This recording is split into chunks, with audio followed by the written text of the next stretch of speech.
Buenos días con todos los que nos acompañan de manera presencial y vía Zoom. Hoy día tenemos el placer de tener a la doctora Susana Agamio con una clase magistral sobre estrabismos disociados.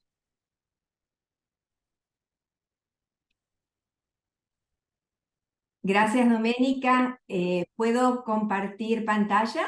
Sí, ahorita un ratito, doctora. Ahí está, la doctora Susana Agamio es fue médico de planta del Servicio de Oftalmología del Hospital Ricardo Gutiérrez, es jefa de la Unidad de Oftalmología del Hospital de Niños de Ricardo Gutiérrez, es jefa a cargo del Project on the Elimination of Avoidable Childhood Foundation y la OMS, miembro titular de la Sociedad Argentina de Oftalmología SAO, actual vocal de la Comisión Directiva de la SAO, miembro titular de la Sociedad Latinoamericana de Oftalmología Infantil SOPLA, miembro titular del PLADE, expresidenta del CAE, miembro titular del CAE, miembro titular de la ISA, miembro titular de la ESA, miembro titular de la Sociedad Argentina de Trauma Ocular y miembro internacional de la EIPUS.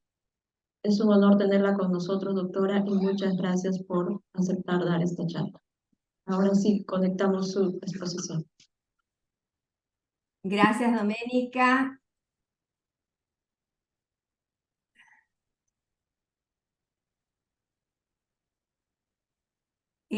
Vamos a hablar entonces hoy sobre estrabismos disociados. Empecemos por la definición. Es un desorden oculomotor complejo. Hay controversia respecto a la etiología, hay numerosas teorías respecto a por qué se produce. El tratamiento quirúrgico no es enteramente satisfactorio, de ahí la gran cantidad de técnicas que existen para controlarlo, y el propósito del tratamiento es lograr una desviación latente, mejorar el control. Nunca el estrabismo disociado se elimina por completo. La clínica es un movimiento lento, variable, intermitente, involuntario, de elevación, extorsión y abducción. Siempre vamos a ver los tres componentes, aunque uno predomine más que el otro. Siempre vamos a ver que esta elevación está acompañada de extorsión y respecto a la abducción, dependiendo de la desviación horizontal que se encuentra en posición primaria. Se da en pacientes que tuvieron estrabismo de comienzo precoz y que tienen profundas alteraciones sensoriales. Habitualmente también se acompaña de nistagmus latente, de tortícolis y muchas veces de disfunción de oblicuos asociada. Puede ser latente o manifiesto, puede ser simétrico o asimétrico, puede ser comitante o incomitante, y usualmente es bilateral. A veces es tan asimétrico que simula ser unilateral. Por eso hay que hacer maniobras para tratar de detectar la bilateralidad que en la mayoría de los casos está presente.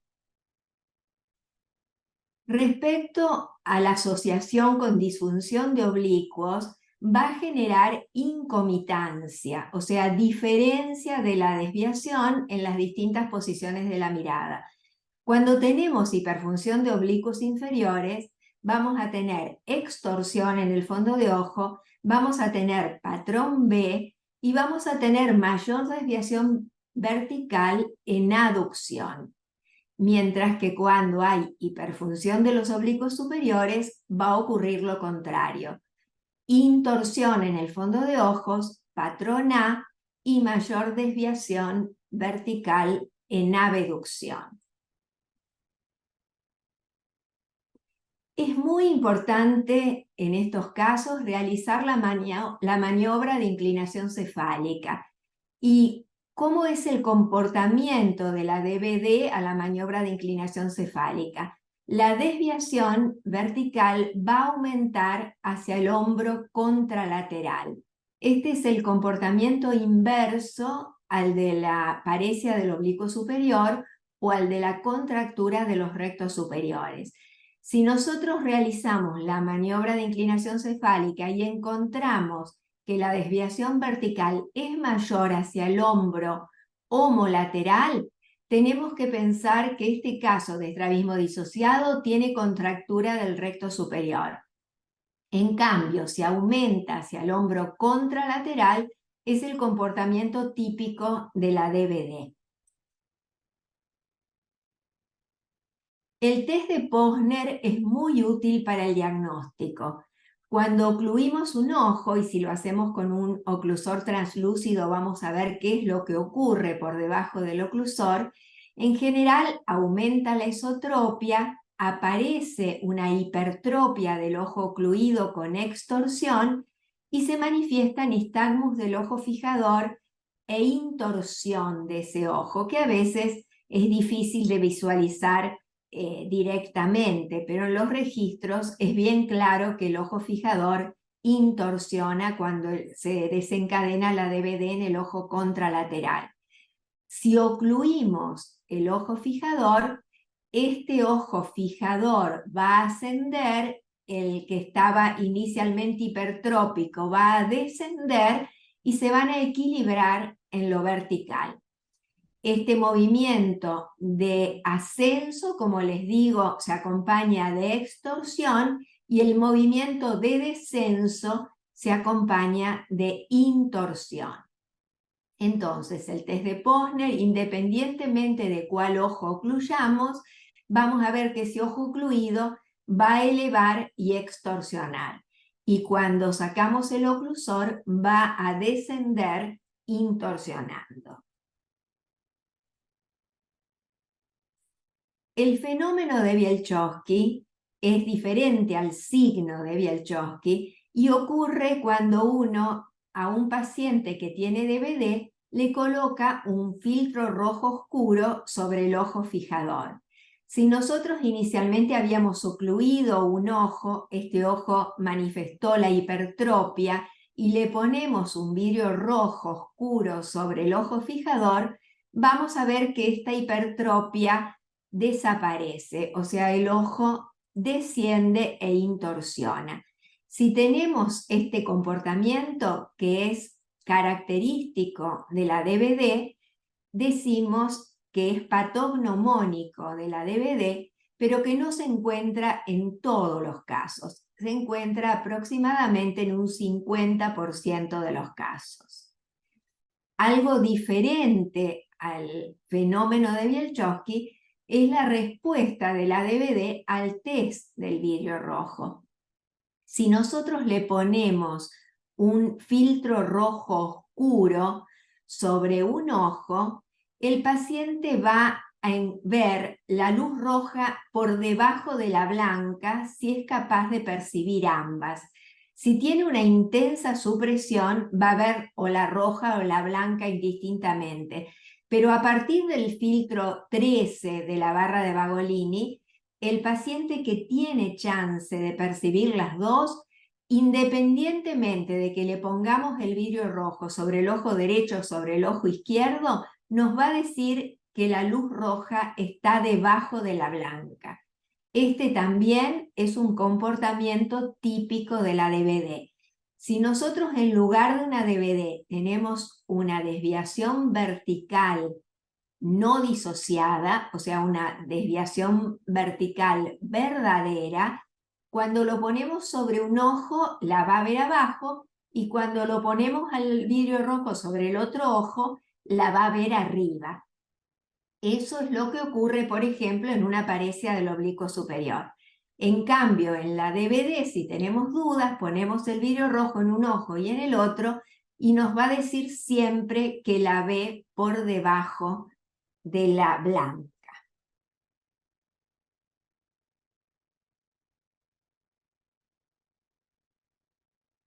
Con respecto a las teorías, les dije que hay muchas teorías. Las más recientes son la teoría de Guyton, que dice que la DBD sirve para bloquear el nistagmus latente o el nistagmus latente manifiesto, mejorando la visión del ojo fijador, y él lo demuestra con registros con Scleral Search Coils, en el cual muestra el comportamiento del ojo que se ocluye, que cuando se ocluye hace esta hipertropia y disminuye el nistagmus latente. Entonces él dice que de esta manera mejora la fijación del ojo que está fijando. Mientras que Michael Brodsky dice que no tiene un propósito de mejorar la visión, que la DVD es un reflejo primitivo que emerge cuando la visión binocular está impedida en la infancia, que el paciente tiene una alteración de la orientación vertical por estímulos binoculares desiguales que dan una sensación subjetiva de inclinación. Entonces, el ojo que recibe menos luz asciende para equilibrar desde el punto de vista vestibular la alineación. Entonces, ambas teorías no se condicen, pero en lo que sí hay acuerdo es respecto del mecanismo. El mecanismo es cómo se produce esta desviación vertical. Cuando uno lo ocluye, como les dije, el ojo eleva y extorsiona, y este movimiento se produce por acción del recto superior y del oblicuo inferior, que ambos tienen acción elevadora, mientras que en el ojo fijador se contrae el oblicuo superior y el recto superior, que tienen acciones verticales contrarias, razón por la cual no se produce un movimiento vertical, pero ambos tienen la misma acción torsional, por eso se ve la intorsión.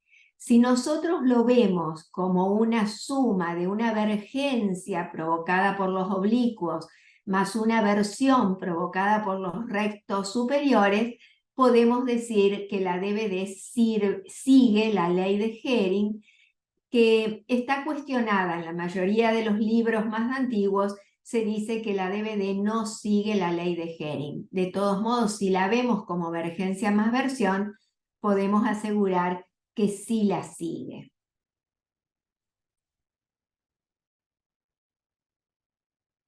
El componente horizontal del estrabismo disociado se llama DHD o desviación horizontal disociada. Se manifiesta generalmente como una exodesviación intermitente, variable, involuntaria, lenta, parece monocular o muy asimétrica según fije cada ojo. Ustedes pueden ver en esta figura, cuando fija con el ojo izquierdo, tiene una desviación muy pequeña y poca hipertropia, mientras que cuando fija con el ojo derecho, la desviación horizontal es de mayor tamaño y la hipertropia también. Generalmente está asociada también al nistagmus latente, a la supresión, es característica la variabilidad del ángulo y que se acompañe también de algún componente vertical. Hay una forma clínica primaria que de entrada es exodesviación y hay una secundaria a un estrabismo convergente, ya sea tras cirugía o espontáneamente. El niño tenía una esotropia de bebé y espontáneamente se va a la exodesviación. Una manera de diagnosticarla es el test de fijación reversa ideado por Matus y Komerel, en el cual si uno coloca un prisma de base interna debajo del ojo desviado y hace el cover test, cuando hace el cover test el ojo fijador no hace ningún movimiento, mientras que si es una desviación horizontal disociada, compensamos con el prisma la desviación que observamos y cuando hacemos el cover test alternado vamos a ver que el ojo fijador hace un movimiento de abducción que puede tener diferente grado. Esto nos habla de que el estrabismo es disociado. Entonces, siempre en estos casos hay que medir cada ojo por separado, fijando con un ojo y fijando con el otro. La videoculografía es un método diagnóstico que tiene una gran utilidad en el estrabismo disociado. ¿Y por qué lo digo? Porque permite hacer medidas en todas las posiciones de la mirada con los ojos destapados, que uno con los ojos destapados en un paciente con DVD difícilmente pueda medir, y tapando cada ojo. En este caso, ustedes pueden ver que tiene los ojos destapados, que fija con el ojo izquierdo en posición primaria, pero con el ojo derecho en las lateroversiones y en el resto de las posiciones. Entonces, en posición primaria está fijando con el ojo izquierdo, tiene una exodesviación de 6 y una hipertropia derecha de 18. Podemos ver que hay un patrón A, porque arriba mide 9 la exodesviación y abajo mide 18. O sea, hay un patrón A. Y con respecto a cuando fija con el derecho, hay una hipertropia izquierda. Esa hipertropia izquierda, que a la derecha es de 10, aumenta a 20 en la mirada a la izquierda. O sea, es una hipertropia que aumenta en abducción y que tiene patrón A. Por lo cual, viendo simplemente este gráfico con los ojos destapados, ya suponemos que el paciente tiene una DBD con patrón A, con hiperfunción de oblicuos superiores y con DBD mayor en abducción. Veamos ahora cuando ocluimos el ojo derecho. Entonces el ojo derecho está tapado, está fijando siempre con el ojo izquierdo. Tenemos una exodesviación chiquita de 4 dioptrías en posición primaria. Tenemos una hipertropia que siempre es derecha. Aquí dice 17 dioptrías en posición primaria y esta hipertropia derecha es mayor a la izquierda, aunque se mantiene en 8 en la mirada a la derecha. Y aumenta francamente en infraversión. O sea, hay mayor desviación en infraversión. Este es un comportamiento muy frecuente en la DBD, que aumente en infraversión. Cuando tapamos el ojo izquierdo, vamos a ver que tenemos una hipertropia izquierda. Y acá sí, la hipertropia izquierda aumenta a la izquierda, aquí se pone más de manifiesto el patrón A, y también en este caso tenemos mayor hipertropia en infraversión. Tomar todas estas medidas con cover test llevaría mucho tiempo. En cambio, haciéndolo con la videoculografía, es un test que muy rápidamente tenemos el patrón de incomitancia, la desviación horizontal e incluso si queremos podemos ver la desviación torsional. No se puede saber con este procedimiento la desviación torsional en posición primaria, que la vamos a ver con una retinografía, pero sí podemos ver el cambio de la torsión cuando el paciente gira la mirada hacia las lateroversiones o cuando inclina la cabeza. Esta es la medición con la videoculografía al inclinar la cabeza hacia la derecha y hacia la izquierda. Entonces ahí vemos que la desviación puede ser mayor al inclinar hacia el mismo lado, que es el comportamiento inverso al de la DBD, o hacia el contralateral, que es el comportamiento de la DBD según fue establecido por Jampolsky. Entonces, este método permite la desviación en las 9 posiciones de la mirada y también al inclinar la cabeza hacia la derecha y hacia la izquierda. Y aparece la desviación sin ocluir, ocluyendo el ojo derecho y ocluyendo el ojo izquierdo. Con toda esta información es mucho más fácil encarar el tratamiento. Como les dije, el tratamiento permite usar diferentes técnicas quirúrgicas. Se discute sobre si se hace cirugía bilateral versus la unilateral. Hay médicos, hay estrabólogos que siempre hacen cirugía bilateral independientemente de la simetría, y otros, como yo personalmente, que preferimos, si se trata de un caso muy asimétrico, hacer cirugía unilateral. También hay técnicas que son simétricas y otras que son asimétricas, y eso depende de si el caso es comitante o incomitante. El retroceso amplio de los rectos superiores es una técnica muy usada para tratar la DBD. Hay muchos trabajos que hablan de ello. Resuelve los casos asimétricos porque uno puede hacer mayor retroceso en el ojo que tiene mayor DBD. Es una técnica fácil de realizar que tiene pocas complicaciones. También esta técnica mejora un tortícolis directo, o sea, cuando el paciente inclina la cabeza hacia el hombro del ojo fijador, y puede mejorar también una pequeña esotropia en posición primaria. ¿Qué monto de retroceso de recto superior hacemos?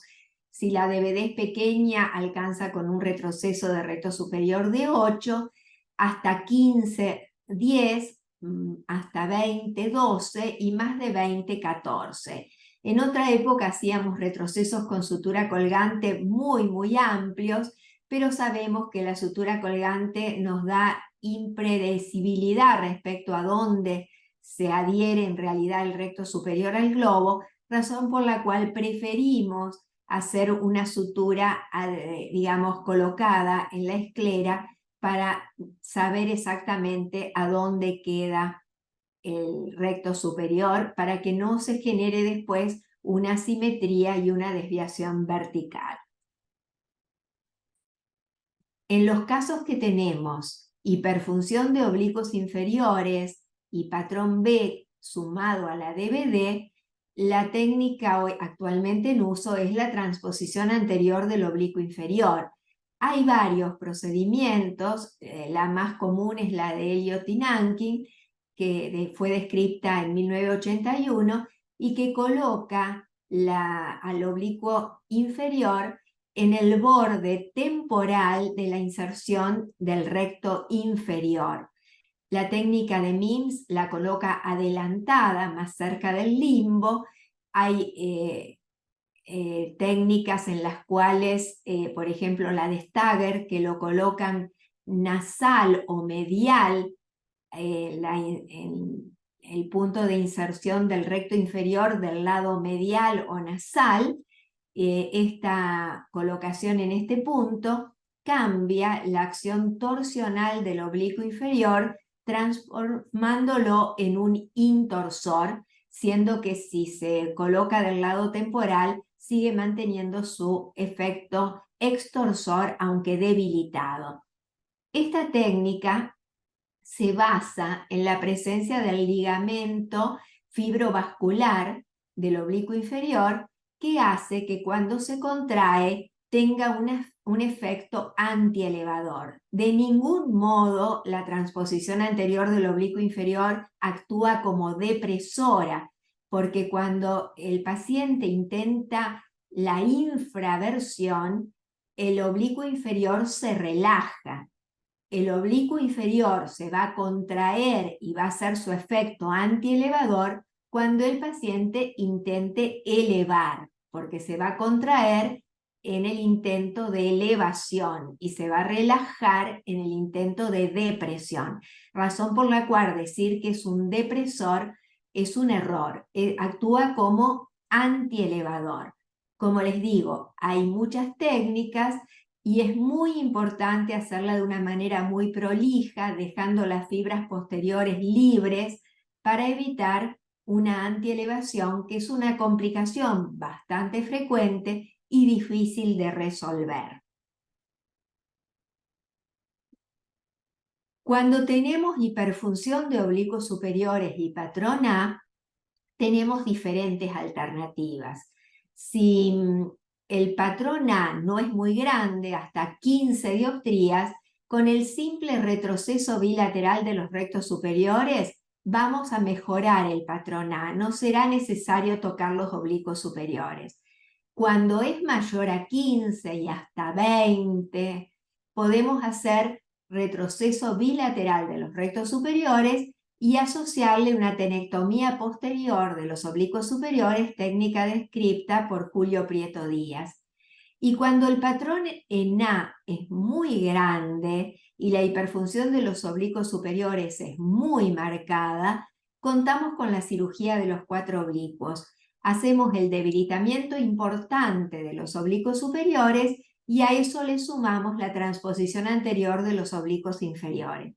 De este modo, debilitando los 4 oblicuos, vamos a mejorar la DVD y vamos a corregir este patrón A con gran hiperfunción de oblicuos superiores. Como en este caso, esta paciente que tenía una gran A se hizo la cirugía de los 4 oblicuos y corrigió la A y corrigió la DVD. Con respecto a la cirugía unilateral, puede ser retroceso del recto superior unilateral, transposición del oblicuo inferior unilateral o resección o pliegue del recto inferior unilateral.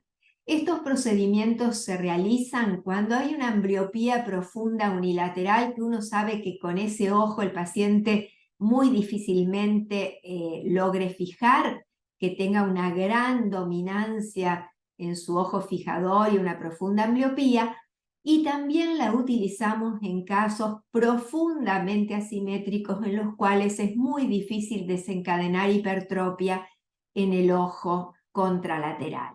Entonces, en esos casos podemos hacer un retroceso del recto superior si la DVD es mayor en abducción, una transposición del oblicuo inferior si es mayor en aducción y una resección o pliegue del recto inferior que en general la dejamos como un procedimiento secundario. Cuando ya hemos hecho una cirugía previa, tenemos una DVD unilateral, entonces hacemos un reforzamiento o un pliegue del recto inferior como segunda cirugía.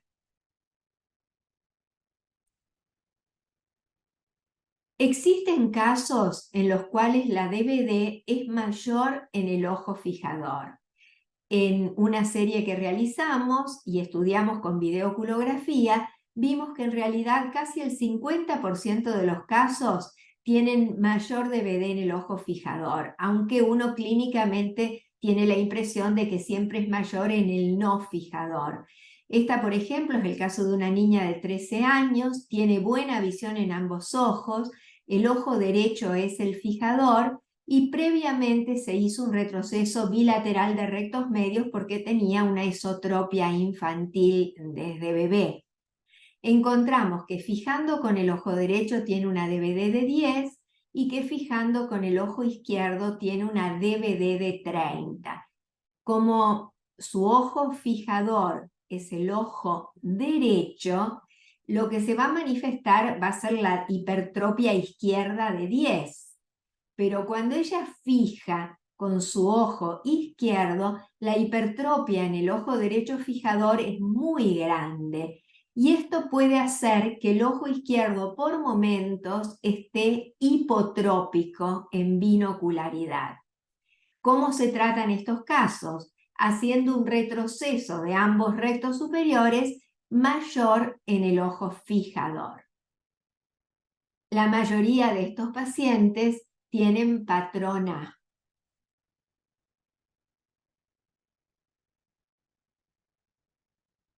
Con respecto a las reoperaciones, ¿por qué tenemos que hacer una segunda operación en casos de DVD? En algunos casos por hipercorrección, por una hipotropia. En algunos casos de pacientes con ambliopía profunda en el cual hacemos cirugía monocular, podemos tener una hipotropia con pseudoptosis del ojo operado. En realidad, los retrocesos de rectos superiores nunca deben ser muy amplios, nunca mayor a 6 milímetros cuando hacemos cirugía monocular, porque si no, de regla vamos a tener una hipercorrección.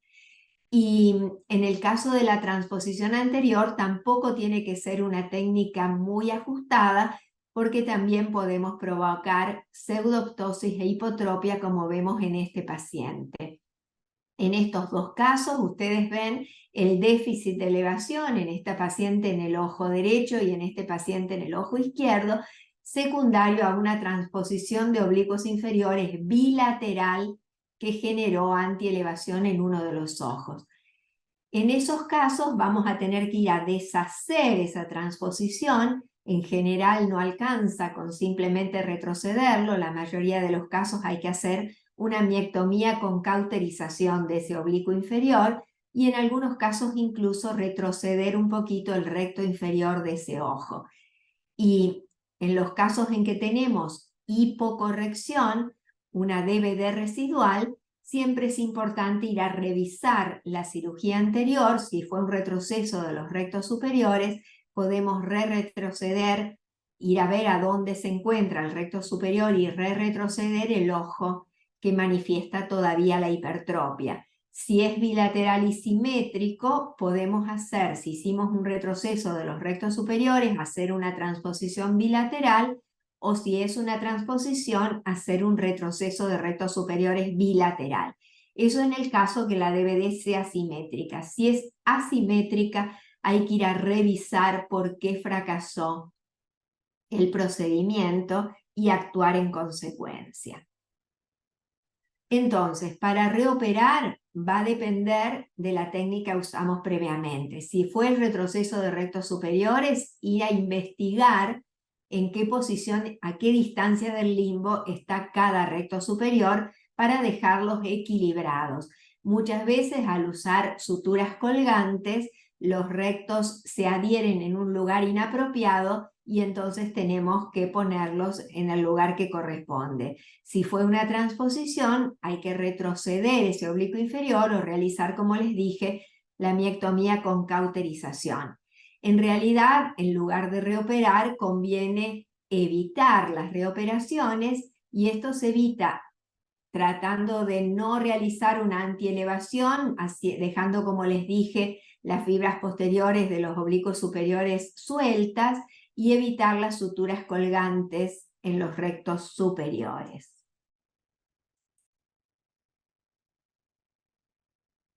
En conclusión, es muy importante medir la DVD en las distintas posiciones, saber si es simétrica o asimétrica para elegir el procedimiento quirúrgico.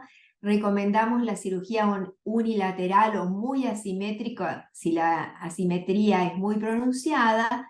Tener en cuenta que la DVD puede ser mayor en el ojo fijador y determinar la diferencia del retroceso del recto superior en los casos asimétricos todavía no está arreglado, en general depende de la experiencia del cirujano, y decidir cuál es la máxima diferencia que podemos realizar entre ellos para obtener un buen resultado tampoco está establecido, pero en realidad no hacemos más de 3-4 milímetros de diferencia cuando hacemos un retroceso de recto superior bilateral, porque si no vamos a generar un desequilibrio vertical que luego va a ser difícil de corregir. Todas las DVD simétricas son fáciles de resolver, ya sea con el retroceso del recto superior bilateral simétrico como con la transposición bilateral simétrica, pero las asimétricas incomitantes requieren un tratamiento personalizado, requieren estudiar bien al paciente, ya sea de la incomitancia, si tienen hiperfunción de oblicuos, cuál es el componente torsional, si tienen tortícolis o no lo tienen, a fin de tratar de darle una resolución completa al caso. Muchas gracias por la atención. Si quieren hacerme preguntas, las escucho y las respondo.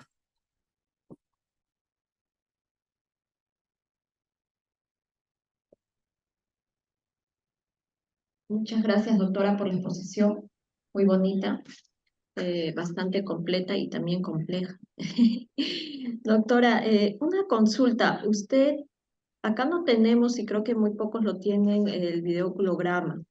Quería consultarle, quería consultarle desde qué edad se puede hacer este examen, si es muy difícil, tedioso o no. Mira, es un estudio que se hace a partir más o menos de los 5 años. Por supuesto, requiere colaboración del paciente, pero se hace en 10-15 minutos. O sea, es un estudio rápido. Si el paciente tiene mala visión en un ojo, los resultados no son buenos, porque al tener dificultad para fijar con ese ojo, las medidas que vamos a obtener no son confiables. se puede hacer un registro de la desviación sin oclusión o con oclusión del ojo no fijador, pero cuando queremos hacer el registro fijando con el ojo amblíope, las medidas que vamos a obtener no son confiables. A mí me resulta muy útil para tener una idea rápida del patrón de incomitancia y después yo lo corroboro clínicamente, ¿sí? La DBD lleva tiempo estudiarla clínicamente, sobre todo porque depende de la atención, depende de las condiciones de iluminación y depende de la colaboración del paciente. En niños pequeños es difícil medir una DBD y tener medidas que digamos, que se confirmen en varias mediciones. Pero tener una idea si tiene patrón B o patrón A, si es mayor en infraversión o en supraversión. Es importante esto de si es mayor en infraversión o en supraversión, porque hay una técnica descrita por Romero Apis, que es el retroceso bilateral de los rectos inferiores, que es una técnica que, según está descrito, se hace en aquellos casos en los cuales la DBD disminuye en infraversión. O sea que la condición para poder realizarla, yo nunca la realicé, por eso no la menciono en forma habitual, es que tengan menor DBD en infraversión. En la mayoría de los casos que yo tengo estudiados, la DBD aumenta en infraversión, ¿sí? Como les decía, es una técnica rápida que dura más o menos el procedimiento 15 minutos. Depende, por supuesto, del operador que esté entrenado y depende del paciente que sea colaborador y de la visión del paciente, ¿sí? Pero le he hecho videoculografía a niños de 4 o 5 años, colaboradores muy bien, obteniendo registros muy buenos. El aparato además graba el nistagmus. Uno quiere grabar el nistagmus latente, uno quiere grabar el nistagmus en abducción, se puede hacer un registro de esos movimientos. Excelente, doctora. Doctora, una duda y no sé qué opina usted. ¿La DBD y la DHD están presentes en una ET ya desde muy bebitos o se manifiestan posteriormente? O sea, ¿podríamos diagnosticarlas ya tempranamente antes para planear una cirugía o según su experiencia estas se manifiestan después, ¿no? Generalmente la DBD se manifiesta un poquito más tardíamente que la esotropia. Si la esotropia es de gran ángulo y tienen los ojos en aducción, es difícil que veamos la DBD. Sin embargo, recientemente operé a una niña que ya tenía casi 2 años, que tenía una esotropia de ángulo significativo, habrá tenido 50, 55 dioptrías, y que ya manifestaba la DBD, la hipertropia del ojo desviado. Y esta hipertropia aumentaba en abducción y tenía intorsión en el fondo de ojos. Entonces, operar solamente a los casi 2 años los rectos medios no era una garantía de que no la tuviera que operar muy rápidamente por la DBD. Así que hice simultáneamente el retroceso de los rectos medios y de los rectos superiores. Es más frecuente encontrar patrón B con una esotropia infantil y que uno haga el doble retroceso de los rectos medios y la transposición anterior de los oblicuos inferiores. Esa cirugía es bastante frecuente, sobre todo cuando la cirugía de la esotropia se hace después del año. En general, en un niño pequeño, los que optan por tratar la esotropia infantil entre los 6 meses y el año, la mayoría de ellos hacen solamente la cirugía de la esotropia. Sí. Y la desviación vertical disociada o la hiperfunción de los oblicuos inferiores aparece más tardíamente. Doctora, y en esos casos, ¿qué hace con el oblicuo inferior? O sea, ¿hace un retroceso graduado o los pone a nivel de recto inferior, en Si la congénitas? DVD, si la DVD es simétrica, los pongo en la técnica de Elliott-Nankin al lado de la inserción temporal del recto inferior. Si es simétrica. Si yo veo una gran asimetría, y en general son asimétricas cuando hay ambliopía. Cuando hay ambliopía, generalmente el ojo amblíope tiene más DVD que el ojo contralateral. En ese caso es importante tratar primero la ambliopía, lograr que el paciente tenga una visión óptima del ojo desviado y después ver si hay asimetría en los DVD, en la hiperfunción de oblicuos inferiores. Si hay asimetría, pongo el ojo hipertrópico mayor en Elliott-Nankin y en el contralateral lo pongo 2-3 milímetros inferiores. O sea, hago una transposición graduada con menor anteroposición en el ojo que tiene menos DVD. Muy interesante. Doctora, cuando une el oblicuo inferior, ¿lo une con un solo punto los dos extremos o pone O puntos sea, separados? con un solo punto las fibras anteriores, dejo las fibras posteriores sueltas, ¿sí? Lo pongo con un solo punto, no lo pongo extendido porque extendido genera mayor extorsión, mayor posibilidad de antielevación y mayor posibilidad de exodesviación en el posoperatorio. Así que yo lo pongo con un solo punto, solamente las fibras anteriores. Otra manera de tratar una DVD asimétrica es ponerlos a los dos en la misma posición, pero el ojo que tiene más hipertropia, hacerle una pequeña resección. O sea, hacer una resección del ojo más hipertrópico para potenciar la acción de la transposición. Yo prefiero la graduada, no hacer la resección, pero hay muchos trabajos que hablan de resección del oblicuo inferior en la transposición. Y la transposición nasal, ¿en qué casos lo La hace? hago, la hago fundamentalmente en pacientes que tienen mucho componente torsional, mucho tortícolis, que yo quiero corregir porque tienen un tortícolis con intorsión, entonces quiero, digamos, perdón, que tienen tortícolis con extorsión y yo quiero intorsionar ese ojo, o cuando tienen una DVD muy marcada, hago la transposición nasalizada. En algunos casos hice la nasalizada de Stager en uno de los ojos y la de Elliott-Nankin en el otro. Muy bien. Doctor, ¿y cuando hace cirugía unilateral, ha tenido algún efecto, aunque tenga ambliopía profunda, o generalmente no se mantiene sin ningún La problema? mayoría de los casos no hubo que reoperarlos. Tuve un caso que hubo con una ambliopía muy profunda en la cual hice una transposición anterior del... Ay, no estoy segura si fue transposición o recto superior.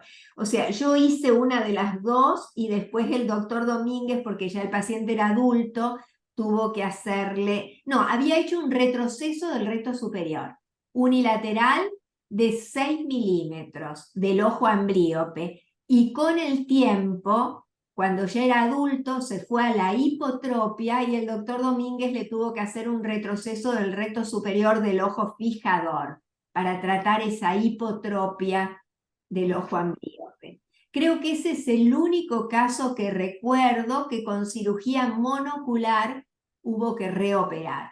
Si no, en la mayoría de los casos que hice muchas monoculares, no tuve que reoperar. Incluso hice monoculares con buena visión en ambos ojos. Cuando es muy asimétrica y uno con el cover test no logra desencadenar hipertropia del ojo fijador, en algunos casos hago cirugía monocular. Recuerdo un caso que se presentó en un congreso cuando había venido como invitado el doctor Vincent París a Buenos Aires, que tenía una DVD muy asimétrica, en el cual se asociaba una paresia del oblicuo superior con DVD, entonces tenía una gran hipertropia del ojo con la paresia, y el otro ojo no tenía la hipotropia que uno esperaría en una paresia del oblicuo superior. El otro ojo no se movía ni para arriba ni para abajo cuando uno lo ocluía. Entonces, lo que hicimos fue un tacking del oblicuo superior, que era muy laxo ese tendón, y un retroceso del recto superior de ese ojo, siendo que la paciente tenía buena visión en ambos ojos y el resultado fue excelente. O sea, fue una cirugía monocular de 2 músculos. En los 2 casos lo que estuvimos tratando fue la hipertropia, y no se hipercorrigió. Muy interesante, doctora. Gracias por los tips que nos ha dado, como que debemos retroceder, si es unilateral, máximo 6 milímetros. Y No la, más de 6, no más de incluso si 6. pueden hacer menos, es más seguro. La DVD, como les digo, nunca desaparece. Lo que uno busca es que no se ponga de manifiesto espontáneamente. Cuando uno los opera, al día siguiente está contento, fascinado, qué bien, cómo lo corregí. Ya la semana, cuando uno le hace el cobertés, ya un poquito se va. Y al poco tiempo, al mes, ya si uno hace un cobertés lento, la DVD está ahí. El asunto es que no se manifieste espontáneamente. O sea, que quede como una desviación latente. Y el Muchas paciente va gracias. a estar contento. Sí, sí, doctora. Muchas gracias. No sé si hay alguna otra pregunta. A ver, Natalie tiene una pregunta. A ver, acá tengo una pregunta, doctora. A ver, un momentito. Sí. Doctora, buenos días. Bueno, agradecerle por lo compartido. Quería preguntarle, pues sí, como usted dice, a veces es difícil satisfacer al paciente en cuanto a la DVD porque siempre queda ahí. No sé si de acuerdo a su experiencia usted tiene una edad como que nos ayuda a tener un resultado quirúrgico mejor. Eh, ¿A partir de qué edad usted diría con estos pacientes me va mejor, ¿no? Tratando la DVD quirúrgicamente? Y mi otra pregunta es, leyendo en algunas literaturas de que utilizan también una transposición en J del oblicuo inferior. No sé si usted también la ha realizado, pero no ha tenido de repente buenos resultados. Con respecto a la primera pregunta, yo la trato cuando la DVD está descompensada independientemente de la edad. O sea, en general, si uno tiene un paciente más colaborador en el cual puede tener medidas más confiables, el resultado va a ser mejor. Pero, por ejemplo, en esta paciente que te dije que tenía 2 años, yo no puedo medir el monto de la DVD, pero yo sé que tiene DVD, entonces la trato. Y la paciente respondió bien, pero digamos, evidentemente en niños pequeños en los cuales las medidas son menos confiables, el resultado va a ser más difícil. En los pacientes adultos, muchas veces tratamos DVDs en pacientes adultos y fundamentalmente tratamos DVDs en pacientes que no quedaron alineados en lo horizontal. Si el paciente está bien alineado en lo horizontal, difícilmente vamos a tratar una DVD. Vamos a tratar una DVD cuando el paciente está con una exo consecutiva y con el ojo hacia arriba. Entonces tratamos lo horizontal más la DVD.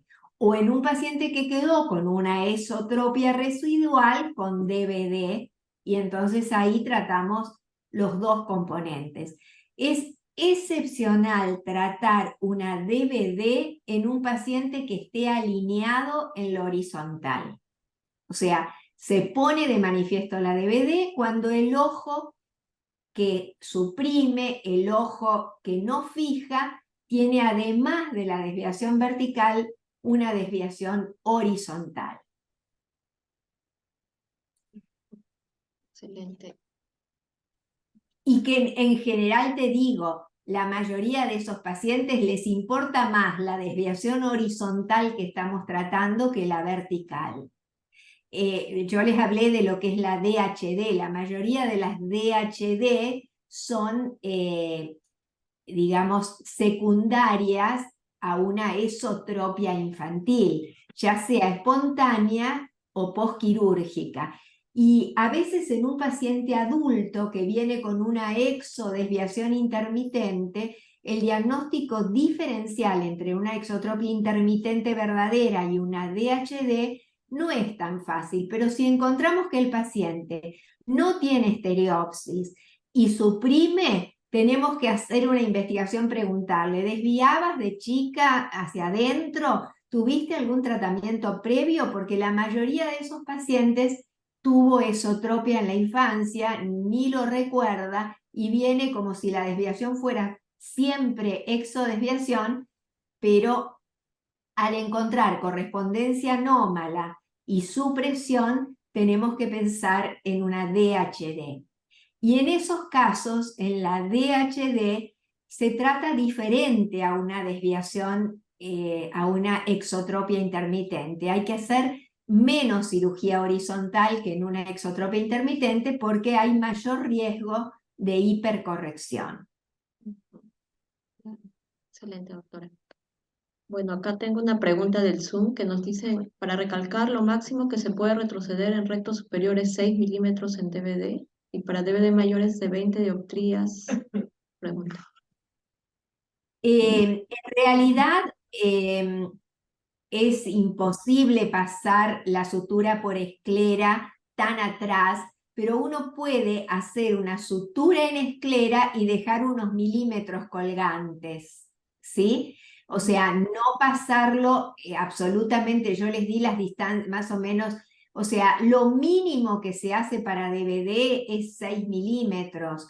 O sea, no se hace un retroceso de 4 del recto superior para una DVD, siempre se hace un retroceso como mínimo de 5 o 6 milímetros. Pero si nosotros queremos hacer un retroceso amplio, yo prefiero pasar un punto por esclera, aunque deje unos milímetros de colgante. Antes yo la dejaba colgante totalmente, o sea, pasaba por la inserción y medía sobre el hilo el monto del retroceso, y ese recto superior generalmente se adhiere en un lugar inadecuado. Por eso siempre paso un punto por esclera lo más atrás que puedo. Por supuesto, teniendo en cuenta que está el tendón del oblicuo superior y no ponerlo encima del tendón del oblicuo superior, ¿no es cierto? El tendón del oblicuo superior es el límite, ¿no es cierto?, donde uno puede pasar el punto. Sí, doctora. Bueno. En los retrocesos muy amplios hay que separar el frenulum del oblicuo superior con el recto superior. Si uno no lo separa, el recto superior no se va a ir más atrás. ¿Sí? En los retrocesos más pequeños, en general el frenulum hasta 8 de retroceso, uno puede no separarlo. Lo que sí hay que separarlo es bien de las adherencias a la conjuntiva. Digamos, separar bien los alerones, los check ligament, para que el recto superior realmente se desplace a la posición en la cual nosotros queremos dejarlo. Muy bien, doctora. En realidad es un tema bien amplio, habría muchas preguntas, pero en aras del tiempo, y ya habiendo respondido muchas, le agradecemos bastante. Me olvidé de la técnica en J, yo no hago técnica verdad. en J, siempre hago la técnica de Lyotin-Ankin la mayoría de las veces. Muchas gracias, doctora. Excelente Bueno, charla. gracias a todos por la atención y hasta la próxima.